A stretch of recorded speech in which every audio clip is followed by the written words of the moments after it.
기도하겠습니다. 하나님 감사합니다. 진리의 말씀 붙들고 오직 예수 그리스도만 바라보며 믿음으로 살게 하시고 또한 뱀처럼 지혜롭고 비둘기같이 순결한 그런 믿음의 사람들 되게 하옵소서. 예수 그리스도의 존귀하신 이름으로 기도합니다. 아멘. 찬송가 549장 함께 찬양하겠습니다.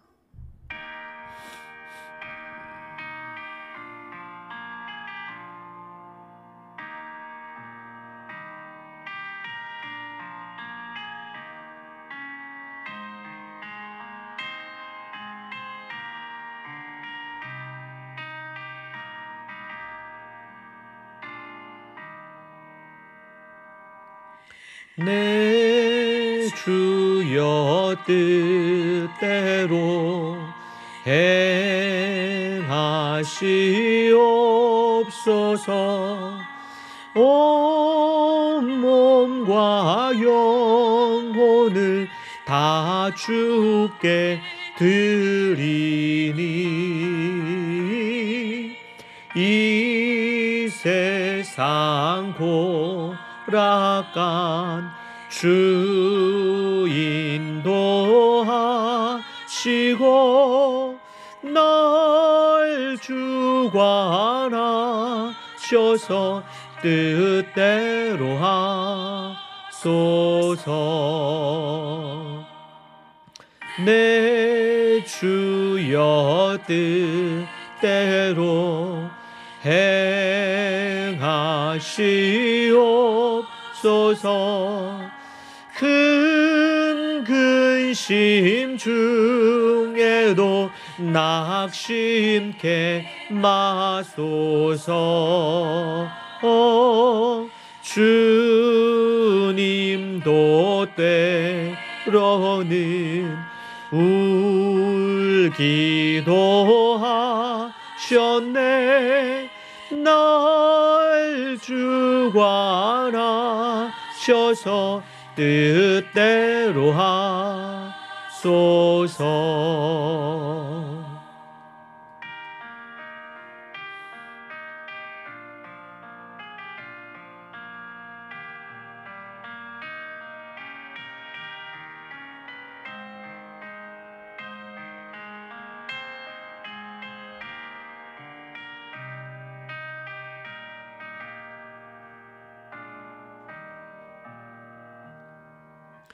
내 주여 뜻대로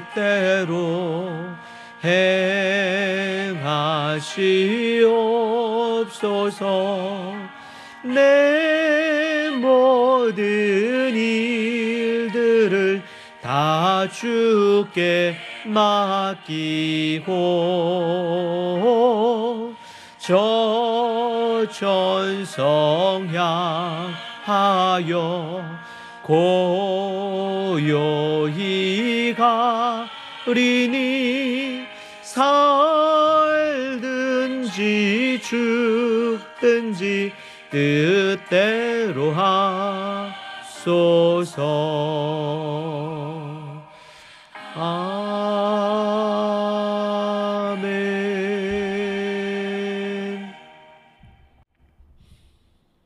하나님의 말씀 함께 보겠습니다. 하나님의 말씀 함께 보겠습니다.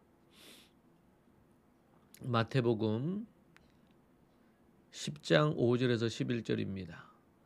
예수님께서 이 12를 보내시며 명하여 이르시되 이방인의 길로도 가지 말고 사마리아인의 고을에도 들어가지 말고 오히려 이스라엘 집에 잃어버린 양에게로 가라.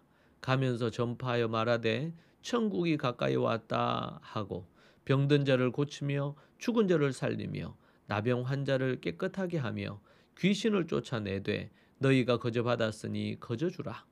너희 전대에 금이나 은이나 동을 가지지 말고 여행을 위하여 배낭이나 두벌옷이나 신이나 지팡이를 가지지 말라. 이는 일꾼이 자기의 먹을 것 받는 것이 마땅함이라. 어떤 성이나 마을에 들어가든지 그 중에 합당한 자를 찾아내어 너희가 떠나기까지 거기서 머물라. 아멘. 예수님은 제자들을 파송하시면서 그들에게 독특한 지침을 주시는데요. 그분은 제자들에게 사역을 위해 아무것도 준비하지 말라고 말씀합니다. 이 말씀에 우리는 중요한 의문을 가질 수 있습니다. 과연 예수님은 우리가 아무런 계획이나 준비 없이 무작정 가라는 그런 뜻으로 말씀하신 것일까? 이 말씀에 대한 잘못된 이해, 오해로 인해서 극단적인 모습을 보이기도 합니다. 예수님은 12제자를 보내시며 명확한 대상을 정해 주셨습니다. 제자들에게 이방인의 길이나 사마리아인의 마을로 가지 말고 오직 이스라엘의 집에 잃어버린 양에게로 가라고 명하셨습니다. 이를 통해 당시 예수님이 사역의 우선순위를 어디에 두셨는지를 알 수 있습니다. 하나님의 뜻은 제자들의 가장 중요한 지금 사명이 전략적으로 이방인의 길이나 사마리아인의 마을로 가지 않고 유대 이스라엘의 집에 잃어버린 양에게로 우선 할 것을 말하는 것입니다. 하나님의 큰 뜻은 잃어버린 양 이방 그리고 온 열방에게로 가는 것인데 1차적으로 지금 복음이 필요하고 구원이 1차적으로 필요한 곳이 예루살렘과 온 유대 땅이었습니다.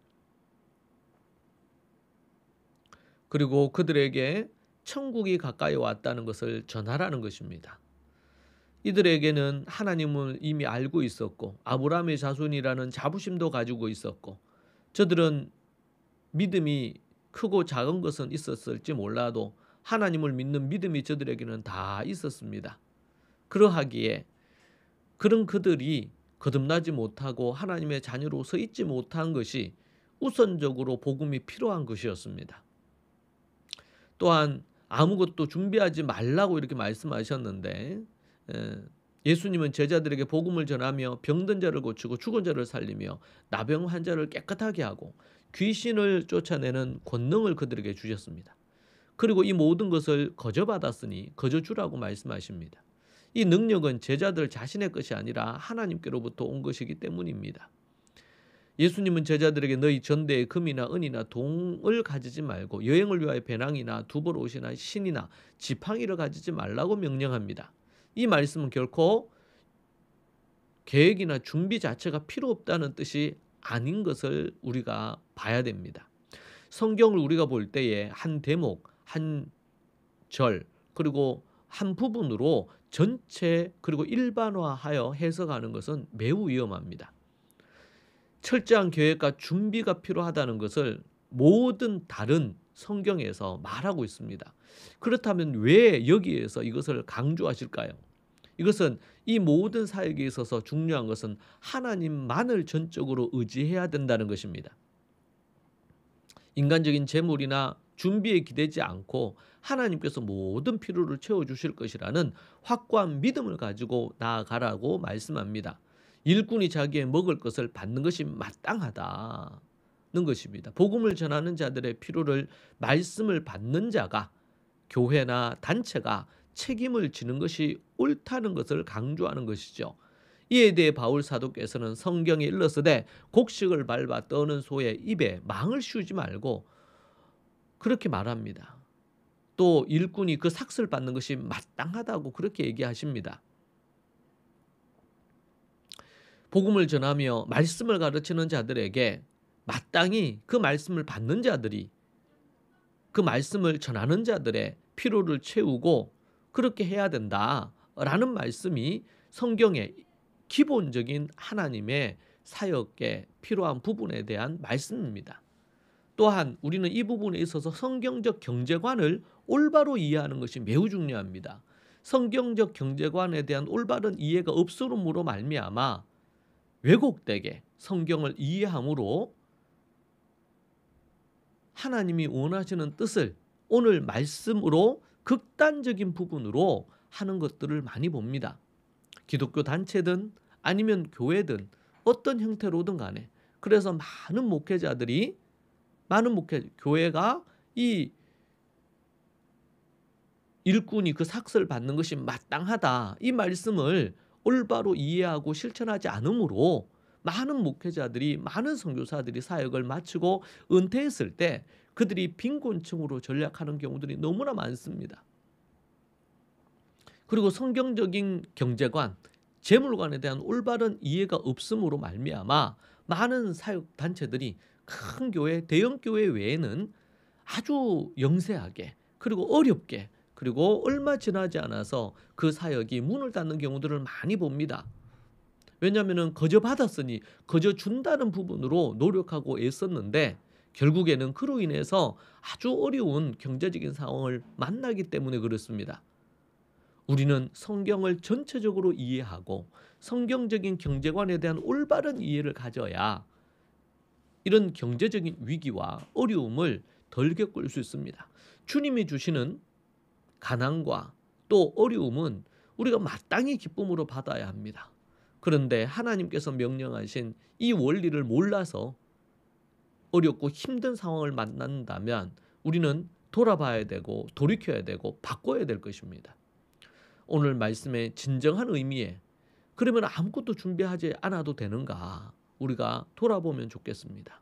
기도하겠습니다. 하나님 감사합니다. 무슨 일을 하든지 간에 계획하고 그 계획에 걸맞는 마땅한 모든 것들을 물질적인 것이든 시간적인 것이든 다 갖추어야 하는데 하나님의 뜻을 보기 원합니다.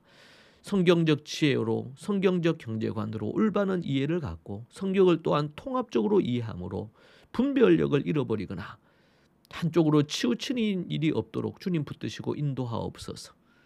예수님 이름으로 기도합니다. 아멘. 오늘 이 말씀으로 함께 하나님 앞에 기도하십시다. 같이 깨달은 말씀으로 기도하고 하나님 앞에 간구하면 좋겠습니다. 기도하겠습니다. 주님 감사합니다. 주님 우리에게 지혜와 명철을 허락하시고 아버지 하나님 균형 있는 이해를 통하여 왜곡된 성경 이해가 되지 않도록 도우시며 인도하여 주시옵소서.